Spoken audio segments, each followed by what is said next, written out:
আসসালামু আলাইকুম সুপ্রিয় দর্শক, আপনাদেরকে এই মুহূর্তে স্বাগত জানাচ্ছি খাগড়াছড়ি জেলার মাটিরাঙ্গা উপজেলায় অবস্থিত আলোটিলা গুহা বা দেবতার গুহা থেকে।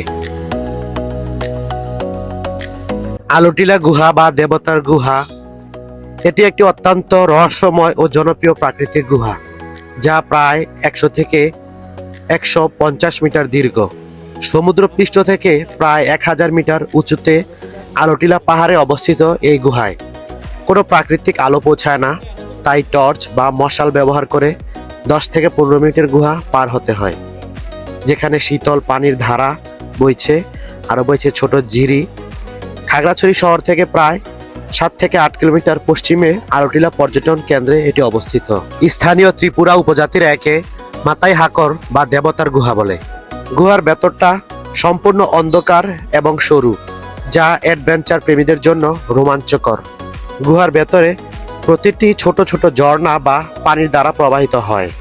আপনারা যারা সাজেকে ঘুরতে যান, চাইলে আসার সময় খাগড়াছড়ি শহর থেকে সিএনজি অটোরিকশা অথবা চাঁদের গাড়ি যোগে আলোটিলা পর্যটন কেন্দ্র থেকে ঘুরে আসতে পারেন।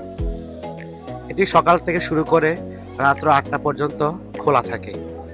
গুহার ভেতরে পিচ্ছিল পাথর ও পানি থাকে, তাই সাবধানতা অবলম্বন করা এবং সাথে টর্চ বা মশাল রাখা জরুরি।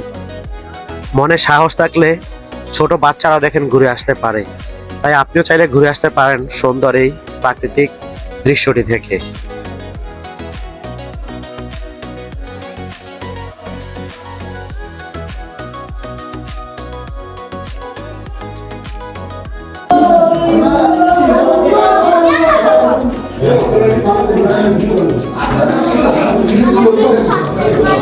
আস্তে আস্তে যতই সামনে দিকে আগাচ্ছি ততই পথ আমাদের শুরু হয়ে যাচ্ছে।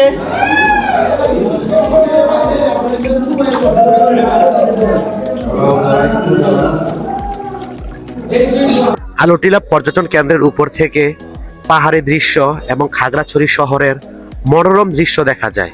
এখন আপনারা যে দৃশ্যটি দেখছেন, এটি হচ্ছে নন্দনকানন।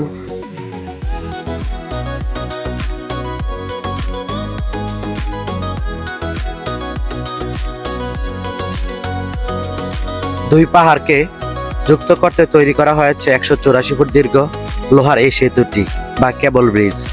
ভ্রমণ প্রেমীদের জন্য সেতুতে রয়েছে কাচের বারান্দা। কাচের বারান্দা দিয়ে নিচে তাকালে পাহাড়ের অন্যরকম দৃশ্য দেখা মেলে, মনে হয় আপনি শহরের উপর ভাসছেন। আর ভিডিওটি দেখার জন্য আপনাদেরকে অসংখ্য ধন্যবাদ জানাচ্ছি, এবং ভিডিওটি ভালো লাগলে অবশ্যই লাইক, কমেন্টস এবং শেয়ার করবেন। ধন্যবাদ সবাই।